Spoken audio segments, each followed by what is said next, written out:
Murari. Welcome to Virtual CCD. Today, let's begin our class as usual as we do with the prayer. Our Father, who art in heaven, hallowed be thy name. Thy kingdom come, thy will be done on earth as it is in heaven.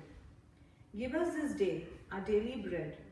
Forgive us our trespasses as we forgive those who trespass against us. Lead us not into temptation, but deliver us from evil. Amen. Hail Mary, full of grace, the Lord is with thee. Blessed art thou among women, and blessed is the fruit of thy womb, Jesus. Holy Mary, Mother of God, pray for us sinners now and at the hour of our death. Amen. Glory be to the Father, and to the Son, and the Holy Spirit, as it was in the beginning, is now, and shall be world without end. Amen. Hi children, I hope you're all doing well. I hope you all had a wonderful week and are excited to begin a new week ahead. So, with no further delay, I hope you have your textbook, that is God, the Life Giver. I just want to have a quick recap as to what we have been learning so far.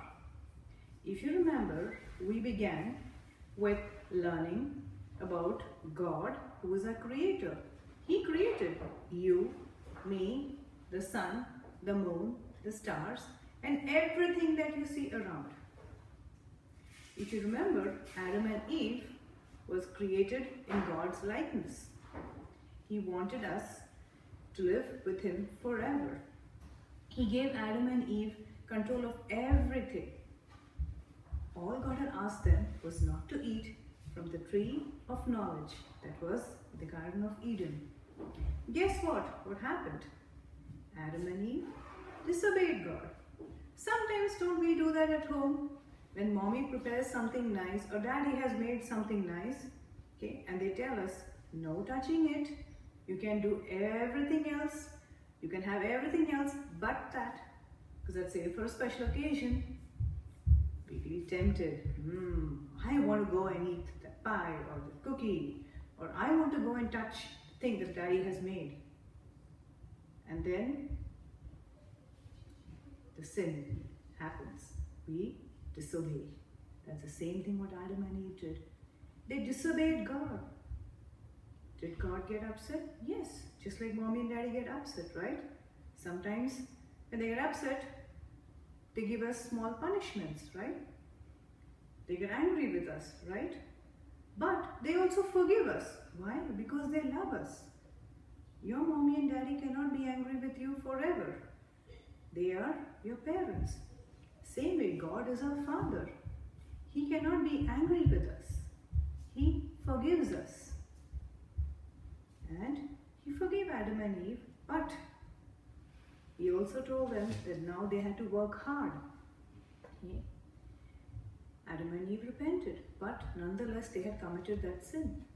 And that's the sin that we are all born with, the original sin. Through baptism, that sin is washed away. Now, what happens when we sin is we don't feel happy, we feel sad, right? Because we feel somewhere within the voice is telling you, you didn't do something good, you didn't do something right. We feel restless, we can't sleep, we feel upset, we don't know what to do, right? When we do that, what is happening is that, and what is that voice within telling us?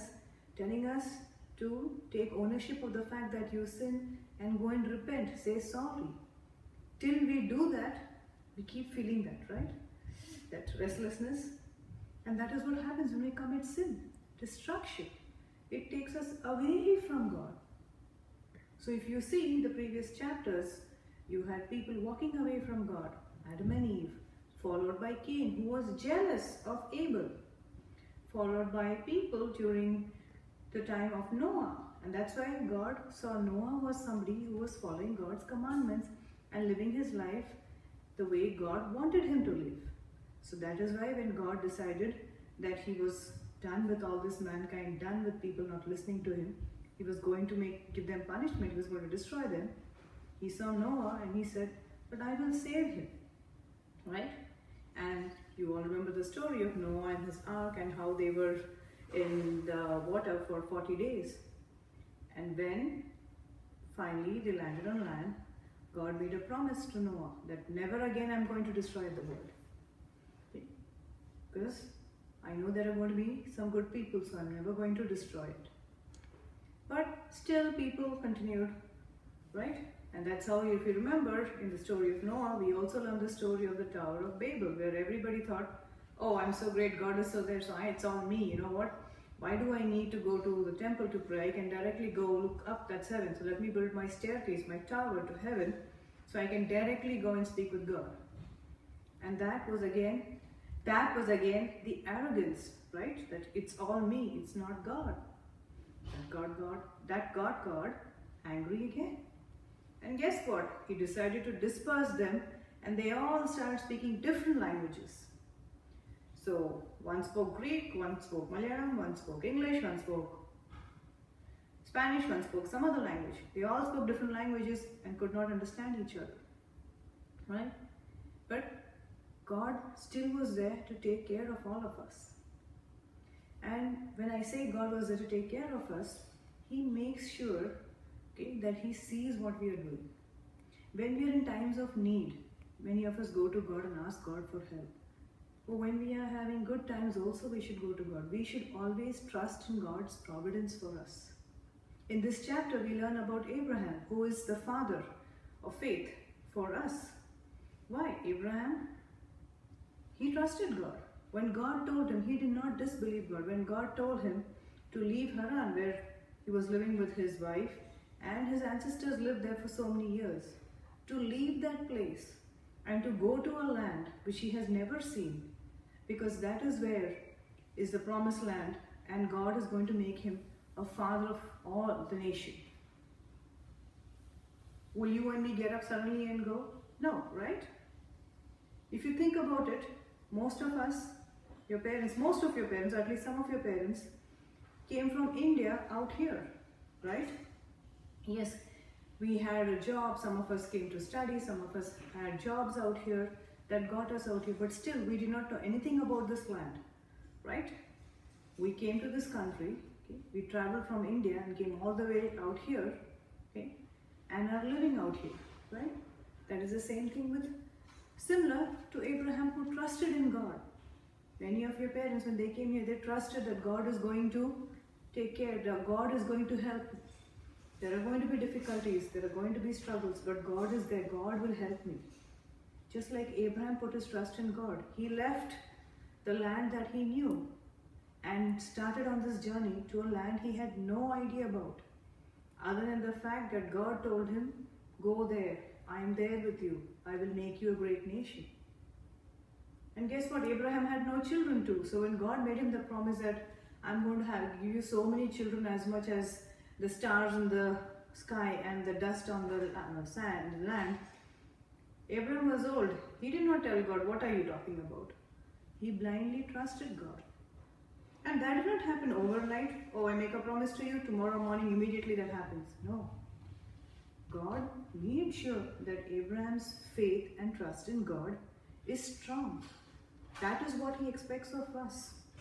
Many a times you go to God praying, God, I want this, God, I want that. And when you don't get it, oh, God doesn't listen to me. No. He wants to see how strong is your trust in Him. You have to trust in God, especially when you don't know what is going to happen. And you have to let God have His plan in your life. God knows what our future is going to be. God knows what we need. And He will give it to us at the right moment and time.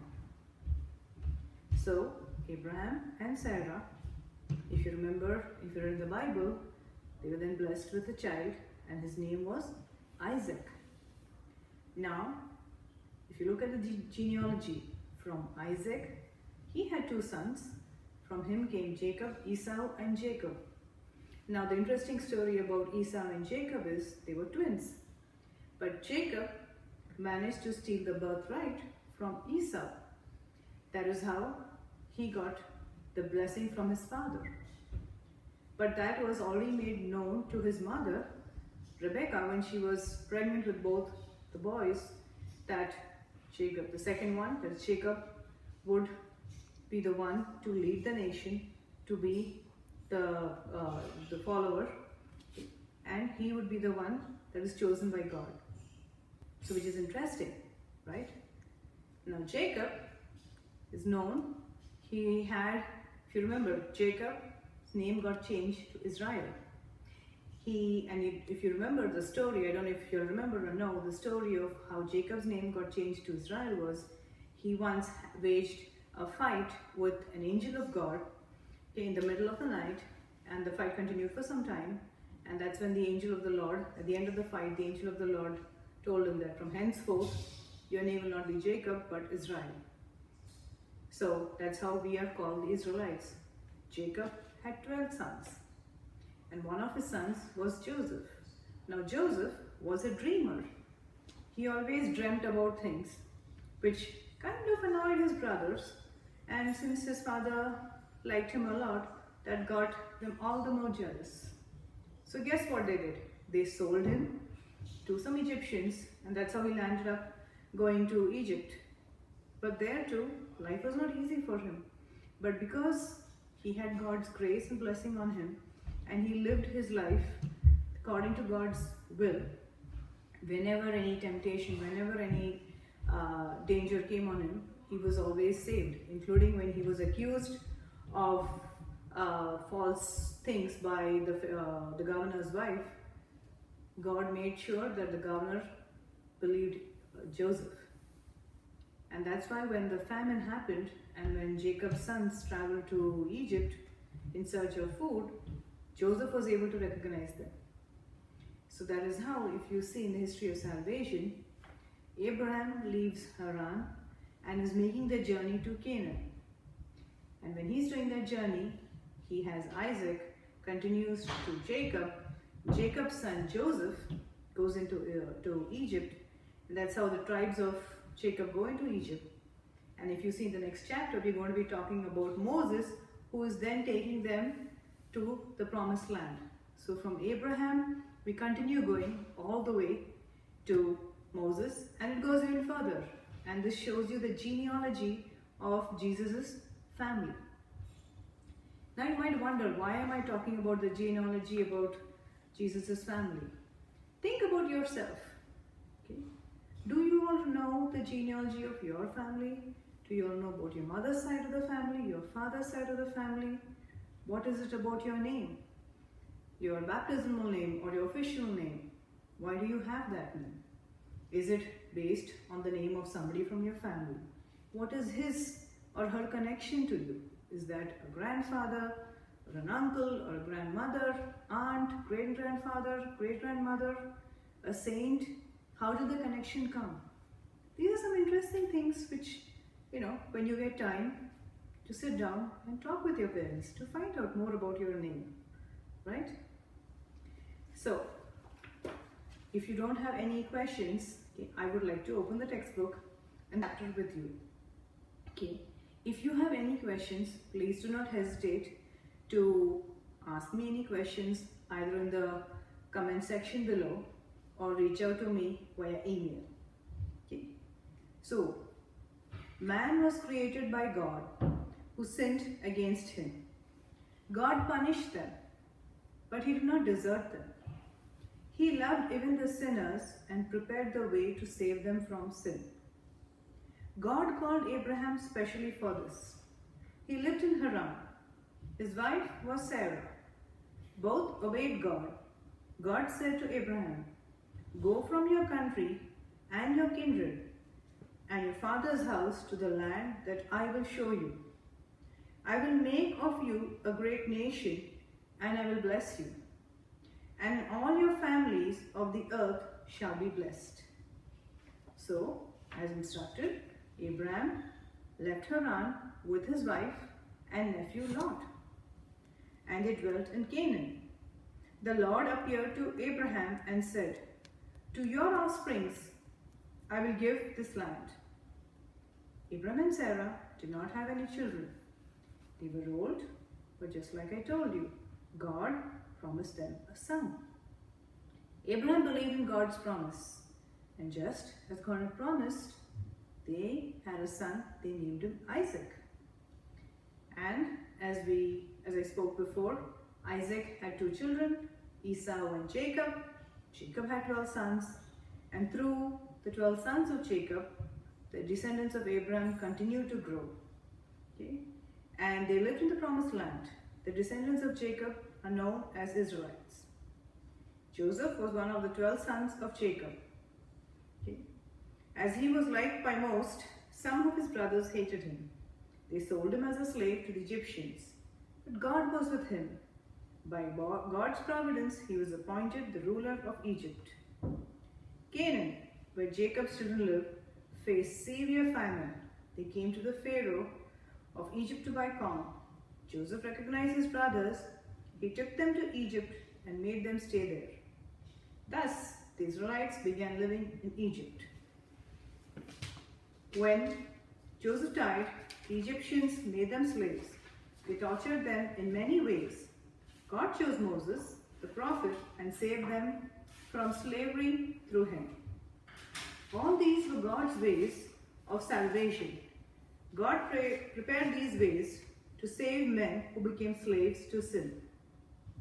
Israel has a prominent place in God's plan of salvation, for it is the tribe of Israel that Jesus, the Savior of the world, was born from.